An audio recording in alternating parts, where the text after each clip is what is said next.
It's the Paradise Podcast. I am your host, Ryan Michelle Bethay, with my husband, Sterling. What's up? Join us here on Hulu and Hulu on Disney Plus, where we'll discuss each episode with the cast and crew of Paradise. I'll be getting all the secrets from Dan Fogelman, James Marsden, Shailene Woodley, Julianne Nicholson, and Sterling Kelby Brown. Woo! Paradise, the official podcast, is now streaming. And stream Paradise on Hulu and Hulu on Disney Plus. Drink?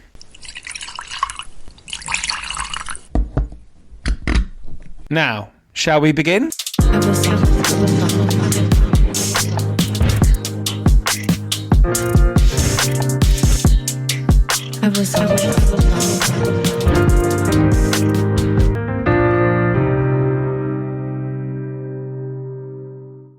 This is not straightforward. I do think if it had gone to court, and we don't know this, but there was enough reasonable doubt on Lee Harvey Oswald. Hello. On the 22nd of November 1963, at 12:30 in the afternoon, shots fired out at President Kennedy's motorcade in downtown Dallas, Texas. Now, we all know it was definitely Lee Harvey Oswald from the Book Depository with a rifle and a magic bullet. But what about the witnesses? There were a collection of intriguing and disparate characters in Dealey Plaza that day, and I am speaking with a man who has written about them. Martin Fitzgerald is a long-time expert on the assassination, and he's written a book about the interesting stories related to, but not all about, grassy knolls and second shooters. He joins me for a chat about one of the most talked about events of the 20th century. Coming up, I'm talking Weimar, ancient Sparta, the SAS in World War II, and the film club will be The English Patient. So please do mention this pod in polite conversation, but in the meantime, let's get on with it. Martin, great pleasure to have you on the podcast. Thanks very much for joining me. No problem at all, Ollie. Thanks for having me. Appreciate that. And this is to talk about your new book, The Umbrella Man and Other Stories, which I've read and hugely enjoyed. I kind of sped through it super fast. It was really, really enjoyable book. Thank you. So well done on that. In my line of work, actually, there aren't so many like that, actually.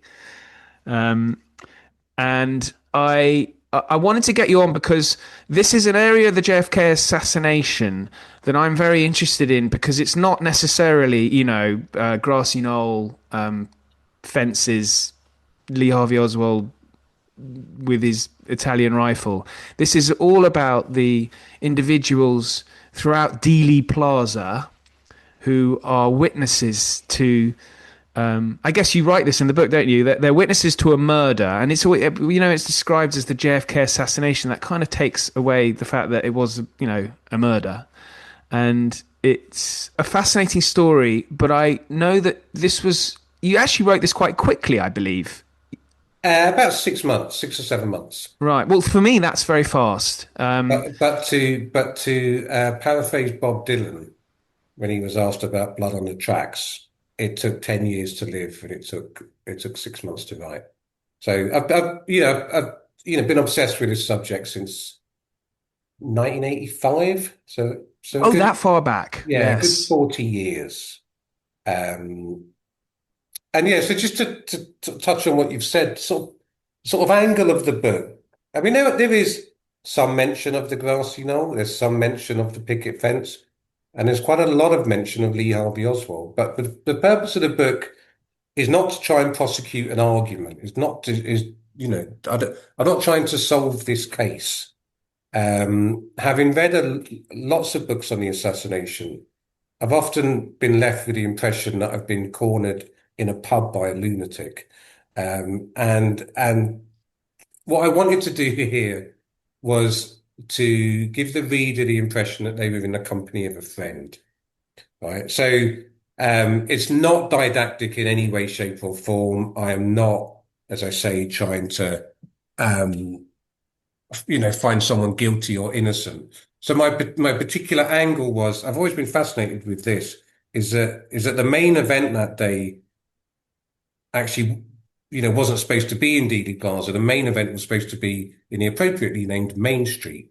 And if you look at the footage on the day, and that's like the main drag in Dallas, When you look at the footage of Kennedy's motorcade in Main Street, it's packed. You know, the sidewalks are 50, 60 deep. There's people hanging out of windows, looking through a blizzard of ticker tape. Um, all the professional news broadcasters are there capturing this moment of Kennedy coming to town. And a few blocks away, it's a completely different story. Um, so there's a dressmaker with vertigo standing on a 4-foot concrete plinth. He's called Abraham Zapruder. He's going to be our documentarian because there are no professional broadcasters there. To his left, a man opens up an umbrella, despite the fact that it's not raining. And as he does that, Kennedy gets shot. To his left, sitting outside a building called the Texas School Book Depository, is a construction worker wearing a hard hat. And he's going to look up and he's going to see something. And what he sees will become the official story. And he's going to tell everyone that he was sent there by God to do this. Following around Elm Street, you've got a woman in a headscarf who would remain unidentified for years. She'd only be known as the Babushka Lady.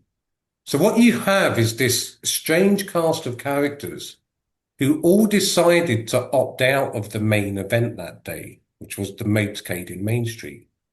But by doing that, they ended up being in the most scrutinized 6 seconds of the 20th century.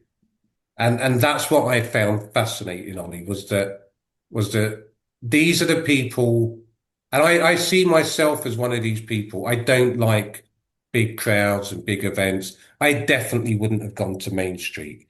And people might be listening to this, they might have been to a festival where everyone's going to the main stage, and there's always a trickle of people going somewhere else to see another act. And there's a phrase I use in a book where I say that if, Main Street was the party, then Dealey Plaza was the kitchen. And we all know, Ollie, what sort of people end up in the kitchen at parties. So I wanted to do these people some justice, because a lot of them have a lot of them have Wikipedia pages, but they've really just been reduced to 6 seconds, their lives. And these people all turned up at Dealey Plaza with their own biography. And what happened to them afterwards, stretches for years. And I wanted to really tell the story of these people and the effect that they had on the assassination, but also the effect the assassination had on them. Yeah, I agree. I find the reason why I enjoyed this book, and I was saying to you before we started recording, is that this is the first book I've read on the JFK assassination. And I almost think that, and this is why it interested me, because towards the end of the book, I think there's a panel discussion that you're on with one of the witnesses to the Correct, yeah. assassination. I think she was 11 years. Tony, was she 11 years old? Tony Glover, she was 11 at the time. And this took place in November 2025. So she's now 73. She comes across as a lovely lady. But in this discussion, and she's led this interesting life, she's 11 years old. As you say, it's 6 seconds on the Zapruder film, I think, is it? 6 seconds.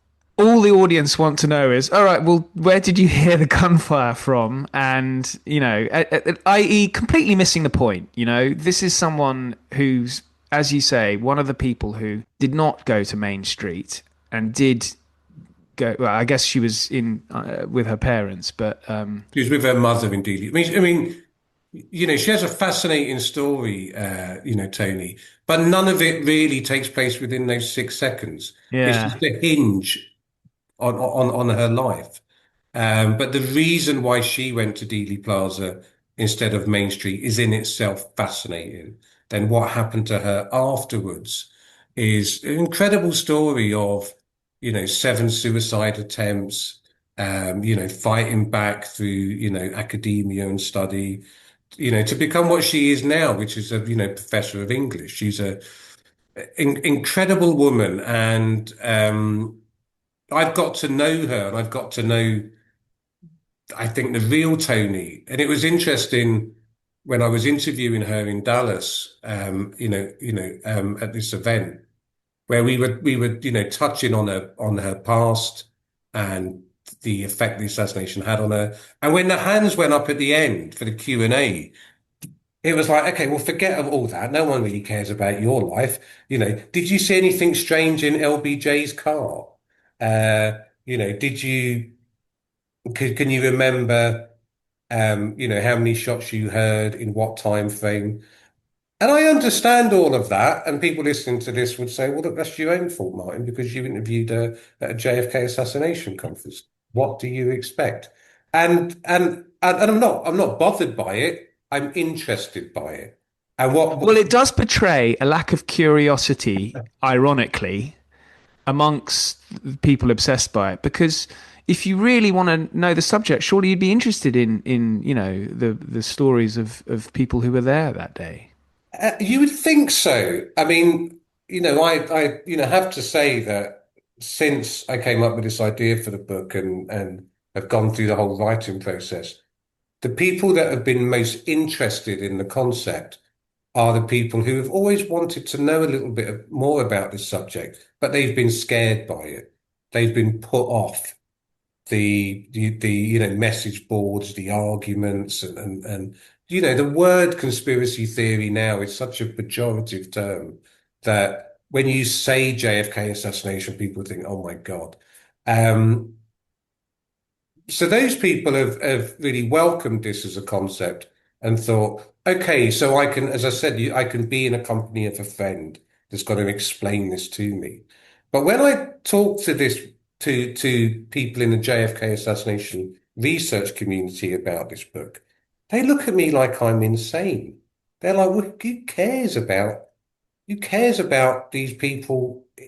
I only care about what they saw or what they did. I'm not interested in this whole thing about they opted out of Main Street and became part of the most studied 6 seconds. So one of the things I often say to people is probably the most famous witness is Abraham Zapruder, right? Who took, of course, the most famous home movie footage of all time. This wasn't even the first murder he had witnessed. So you've got to take into account who these people are. And I see Dealey Plaza a little bit like a kind of Lowry painting of all these little sort of, matchstick men and women. And all I'm doing in each chapter is just telling their story. Just giving those images, that kind of cast of extras in the Zapruder film, just giving them some life, so that if you watch that film again, or you hear the name of Mary Mormon, then you might think, oh, okay, there's actually more to these people than I thought there were. Yeah, I mean, the title of your book, The Umbrella Man and Other Stories. I mean, The Umbrella Man as well. I mean, I think his story is really interesting. And I loved your description of his providing testimony to the Warren Commission and then the subsequent, is it the House Select Committee? Yeah, so just on that, so he isn't called before the Warren Commission. Right. He goes unidentified for 15 years. So this is a guy that opened up an umbrella on a sunny day, and as he did that, Kennedy got shot. And he's not mentioned in the 16,000 pages of the Warren Commission. He was never identified. He never came forward until 1978, when he gets kind of unmasked, so to speak, and he gets brought before the House Select Committee on Assassinations to tell his remarkable story. I couldn't tell whether, I wondered whether he had a really dry sense of humor and he's sort of slightly playing with everyone, which would be too good to be true, I suppose. But I think he does a little bit. I mean, he definitely doesn't want to be there. And you can watch the entire testimony on YouTube. It's 90 minutes. I think he's a funny guy. But he really is really quite uncomfortable at what's happened, because for those 15 years he had no idea. he had no idea that like there was all these theories about him that, reached their peak when like, John Updike was writing in the New Yorker about the Umbrella Man. John Updike, who won a Pulitzer Prize for literature, is writing about this guy, and he has no idea. And you tell people that, particularly the sort of research community, and they're like, nonsense. Of course he knew. And they don't understand that there are other people that are not as interested in this event as they are. And that's one of the things that you often get with this case is that people, particularly in the research community, often say, well, this person acted strange. I wouldn't have acted like that. It's like, that's fine, and that doesn't mean anything. I mean, that person's not you, and also you have never, with the greatest of respect, seen someone's head get blown clean off at 12:30 in the afternoon. So you don't really know how you would react to that. But a lot of people, when they're studying the photography and they're studying the Zapruder film, and look, it happens to this day. Right? You often see things on the internet where people are like, "Who's this guy? What's he doing?" And it's just some person in the Zapruder film that isn't acting in the way that the community thinks they should be acting. It's like these people. I defend people's right to be weird, and look, there are times in history when it's appropriate to study behavior. And the reason why they caught those two guys that bombed the, marathon in Boston. Boston, yeah. Yeah, because they studied the footage and they saw that when the bomb went off, all of the crowd were looking towards the finish line apart from one guy. And they followed that guy, and it turned out he was one of the bombers. And you saw this a little bit with the assassination attempt on Trump in Butler, Pennsylvania, where people were looking at people within the crowd going, well, this person doesn't seem to be reacting like other people. So look, I understand it. I'm not critical of people doing that, but it's only ever going to be a very vague opinion that you have. And if someone then comes forward and tells their story, then I would say that surpasses your own initial idea of what this person was doing, particularly as it seems to be backed up with lots of evidence. But look, there are people to this day that, and I had a conversation with one, yesterday, that still believes the Umbrella Man was somehow involved in the assassination. And look, everything's possible. Yeah. Yeah. That's interesting. I didn't know that people, I thought that had now been debunked, but clearly not then for some. No. The other things about the research community sometimes is the astonishing lack of research that they do. And so there's these famous photo of these three tramps who Yeah. Oh, I love this. Yeah. This is great. They were arrested shortly after the assassination, and they were paraded through Dealey Plaza. Fresh shave, new shoe leather. This is from the movie. People looked at them and thought they don't look like tramps. Therefore, they must be assassins. And various people have come forward claiming to be them. Other people have suggested that it's them. One of those people is, Woody Harrelson's dad. Charles Harrelson has been pinpointed as one of the tramps and one of the assassins.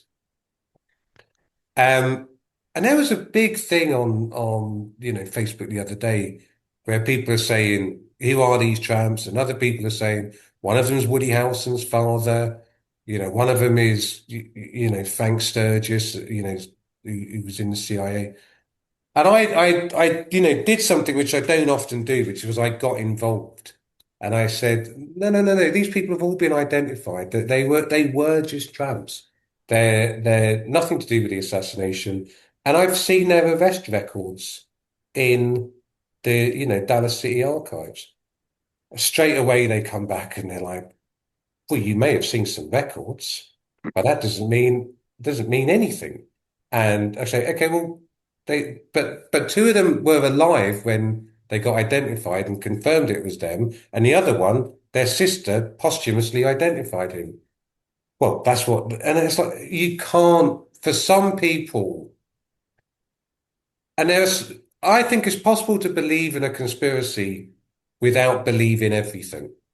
And there are some people that do believe in a conspiracy.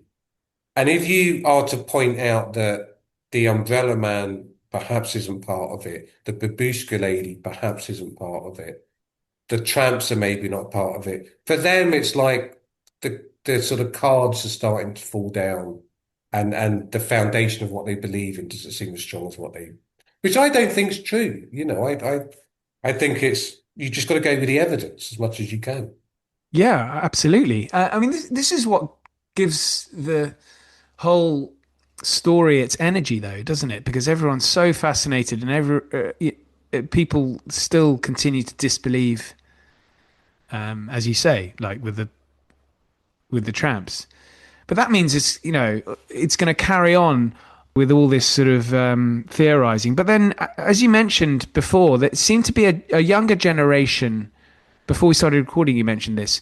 A younger generation is maybe not as familiar with the JFK assassination as perhaps you and I are. And I wondered whether that was because, I mean, the Oliver Stone film, as you know, it's got lots of errors in it, but it was massive at the time. I seem to remember, and I wondered whether that's why. I think, look, there is a generation of people that just grew up on that film, right? And I love that film. I thought it was love wonderful. that film, right? Yeah. Look, there are errors in it, but oh my God, I mean, that film moves. Okay, it's 3 hours and 15 minutes, but it does not seem it. And for me, it's like, I mean, of course I love it. I'm fascinated by this subject, and it's a really well done film. Lots of the cast is incredible, right? But when I was a teenager in the 80s, it seemed to me like a succession of events happened, which were almost, which looking back on it, almost seems sort of planned just to get me hooked on this subject. So in 1988, we had the 25th anniversary, which was a huge deal at the time, the 25th anniversary. And then ITV, this was in the days of like 4 TV channels. ITV showed on prime time a documentary called The Men Who Killed Kennedy, which was over like 3 nights. And again, there's lots of errors in that, but it was really fascinating. And is that available on YouTube? Sorry to interrupt. So I think it's available on YouTube, but you can get it on DVD if you still have one of those. Right. It's a really great watch, but it's also a little bit bonkers. And then 1991 happened. And also at the time, one of the things I mentioned in the book is that lots of my favorite bands had written songs about the Kennedy assassination. So there's a song by The Wedding Present, there was a song by The Fall, and I was really into those bands. And I thought, this seems like a cool subject.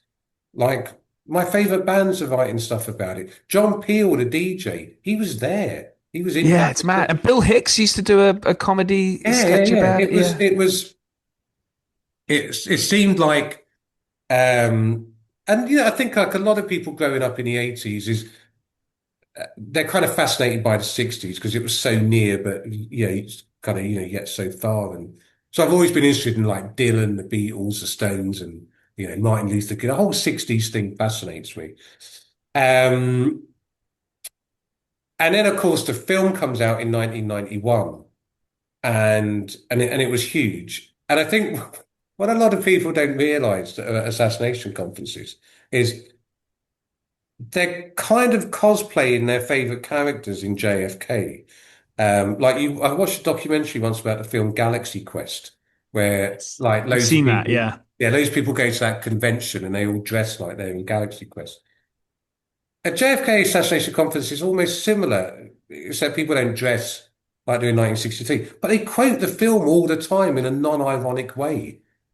And I'm like, Okay, but that's a line in the film. That stop talking through the film. But it was huge, and I think now the subject is, and one of the reasons why I wanted to write the book was to give the subject some air and to try and reclaim it from, I think, what's happened to it in the internet age, which is now it seems like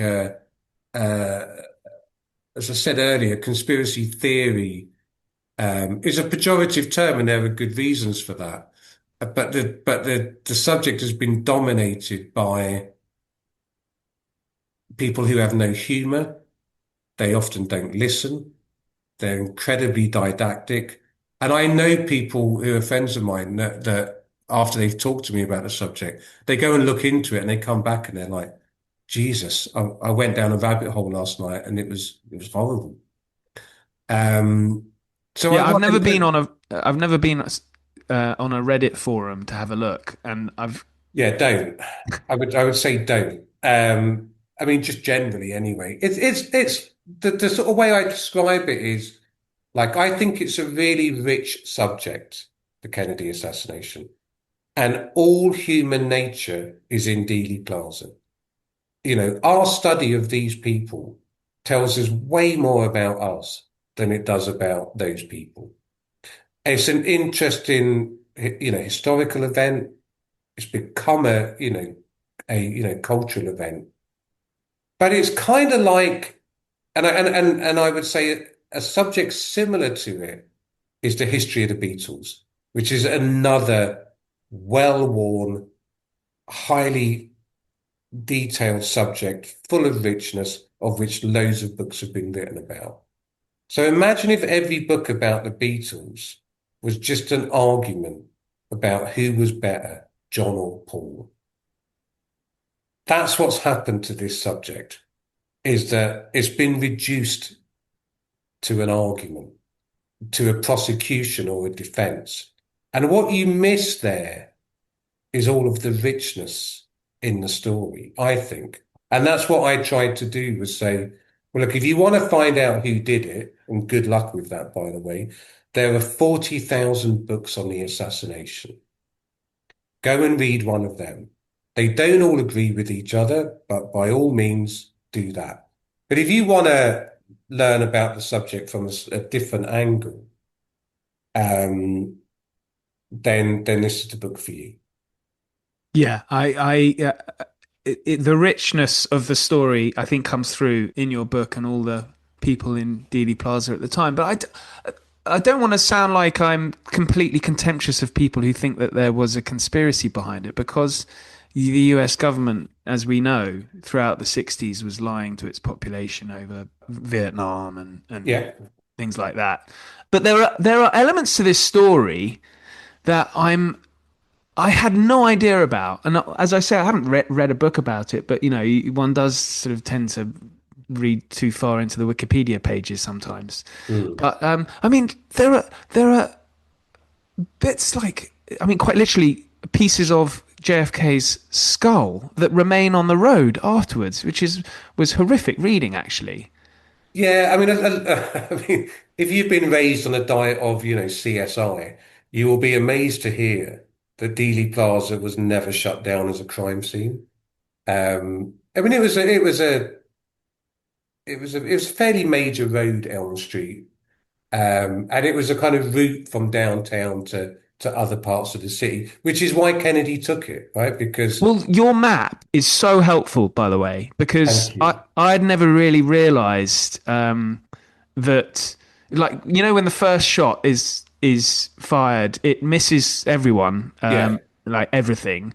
But I had always assumed he had shot sort of 45 degrees the wrong way. But actually, although he did miss, and it was a terrible shot, it wasn't like hitting the corner flag when you got the goal at your mercy. No, and look, there is, I mean, it's never been proven, but there was talk that the first shot hit a branch and then it ricocheted. Oh, really? Etc. Yeah, but so it was never shut down as a crime scene. And one of the things that Tony told me, the 11-year-old girl when at the time of the assassination, was that she got driven home by her mother after the assassination because she lived in Oak Cliff, which is where Lee Harvey Oswald lived. When they got home, there were pieces of Kennedy's skull and blood in the tires of their car because they drove down Elm Street. And then, as you just mentioned, the next day, 29 hours after the assassination, there's a young student called Billy Harper, and he's just wandering around Dealey Plaza taking photos, and he just comes across like a skull fragment on the floor. So there is a lack of science in this case. It's hard to do blood splatter analysis when you don't protect the crime scene. And one of the things that the editor said to me, which was interesting, was, similar to you, she said, when she reads this book, often she's very kind of down on the conspiracy theory. She thinks, God, these guys are crazy. But then she'll read something else in the book and she'll think, actually, hang on, they might have a point. And that's what I kind of wanted the reader to think, that this is not straightforward. I do think if it had gone to court, and we don't know this, but there was enough reasonable doubt on Lee Harvey Oswald. I mean, Jesse Curry, who was a chief of police, said in his memoir, we could never get him in the window with that rifle in his hand at 12:30. He's a chief of police. Yeah. So there is some reasonable doubt, and that's covered in the book, at times. So I just think there are times in the story where, and one of the phrases I use in the book a lot is that we zoom in too much. We zoom in on these photos, and because of that, we often lose focus.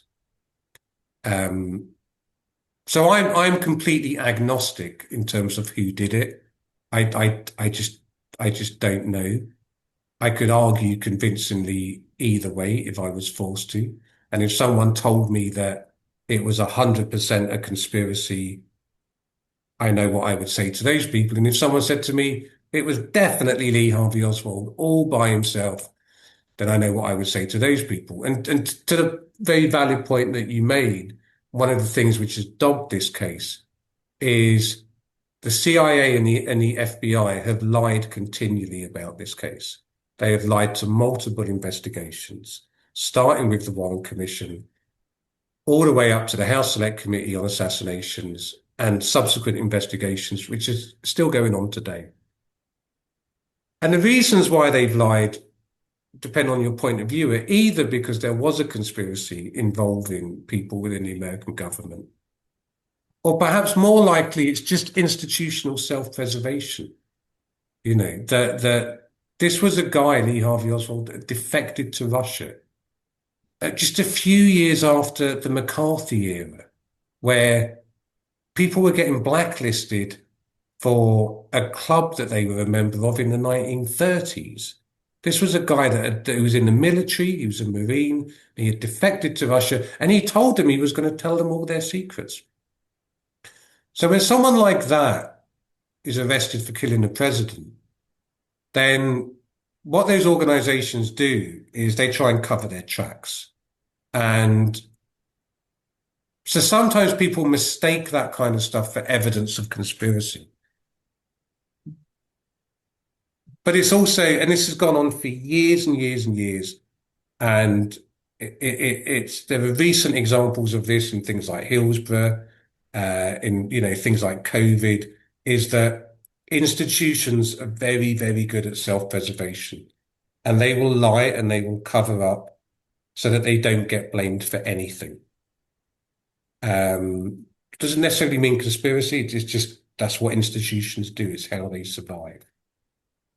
Yes, and yeah, they can even sometimes. I'm researching something at the moment, and they're keeping quiet about a particular element, and then that's misinterpreted sometimes as evidence of a conspiracy. But what you say about zooming in and losing focus is so interesting, because I think one part of this that doesn't actually come across in a lot of the kind of JFK assassination is the sheer sort of humanity of the pathos, really, for Jackie Kennedy. It's heartbreaking, really. Quite horrific experience she went through. I think there's a moment you describe in between when she's traveling with the body to the hospital. It is awful, and you so rarely hear that discussed. Yeah, I wanted to include Jackie in it because she often gets overlooked in lots of the literature, and I think that she's a true hero of this event, if there can be such a thing. And I think that her actions after the assassination and the way people tried to mollycoddle her, the fact that she had constitutionally ceased to exist, really. I mean, you've got everyone that's with her is either trying to save Kennedy's life, which is a lost cause, or they're trying to prepare for the next stage of government. And there's really practical things they have to do. So, like, they're aware that LBJ has to be sworn in. So they need to find a judge. Where do you find a judge on short notice to do something like that?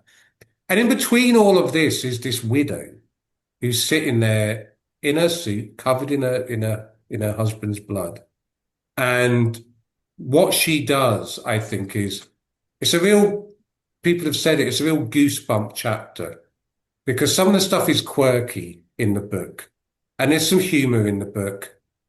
But the Jackie chapter is, okay, I'm now going to put you in the center of, I'm going to give you someone in the car. I'm going to give you someone in Parkland Hospital.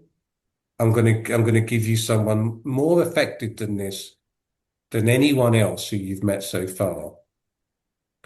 And along with Abraham Zapruder, who I also think is a real American hero, I think Jackie is. I wanted to do her justice in a chapter, and a sort of chapter that she's in is called The Final Witness, it's sort of very near the end. It's a thing that Andy Warhol said. He said, if I could be anyone else, it would be Jackie Kennedy. And I totally get that. Because I also wanted to do justice to her in terms of, what she did for the rest of her life. I think she's often defined by her marriages. So people think, well, she married Kennedy, he got shot. She then married Onassis, and then he died. There's so much more to her to that. She became a successful editor. She became someone who really fought hard to preserve institutions and buildings in Manhattan. I think she's an absolute hero of mine, Jackie Kennedy. Her mental strength is extraordinary in incredible. Resisting, well, ultimately the president in. Yeah, and also just this. I mean, for people that don't know that suit she wore, it's covered in blood. That's in a box in the National Archives in a temperature climate controlled room. It hasn't been opened since the 23rd of November, 1963. And I speculate in the book as to why that's being preserved. And I give my reasons why I think it's being preserved. But to have the foresight to make those decisions that quickly, I think is incredible. And there are 7 different people on 7 different occasions that tried to make her change out of that suit. And her fortitude in the face of those people is, I get quite emotional talking about it. I think she's incredible. Yeah, it's something that, again, I hadn't really appreciated until the last few years, because you get sucked into all the other elements of the story. Yeah, and there's lots of people that are like, oh, poor Jackie, because obviously her husband cheated on her and then he died, and she's often framed as this sort of, and look, she is obviously deserving of sympathy, but my God, she's tough. Yeah, yeah. Well, look, Martin, this has just been wonderful chatting, and I can't recommend the book enough. It's a really entertaining read, really enjoyable, and opens your eyes, which I think is probably not something you can say for probably about 39,900.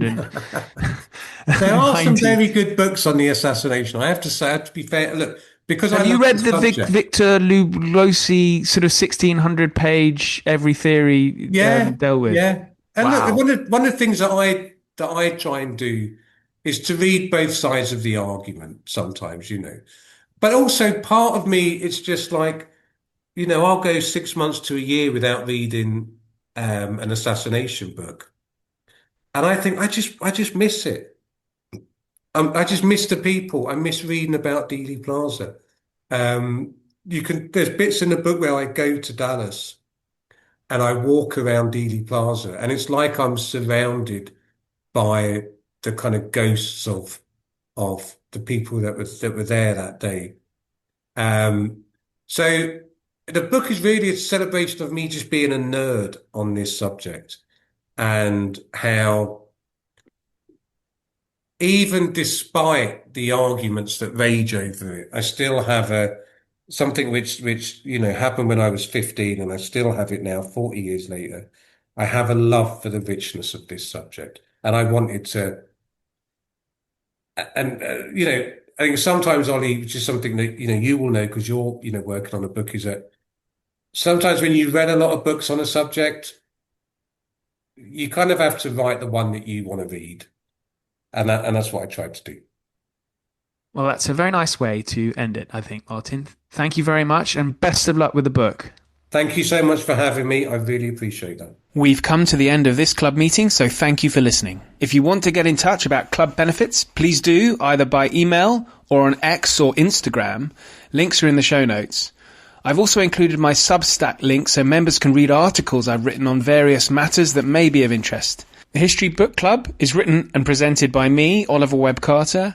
Music is by listener Chat DMZ. Episodes continue next week and every week, so please do join, subscribe, and if you can provide the club with a 5-star rating, we would be delighted. In the meantime, I thank you again, and now I have to usher members out into the real world. Until next time.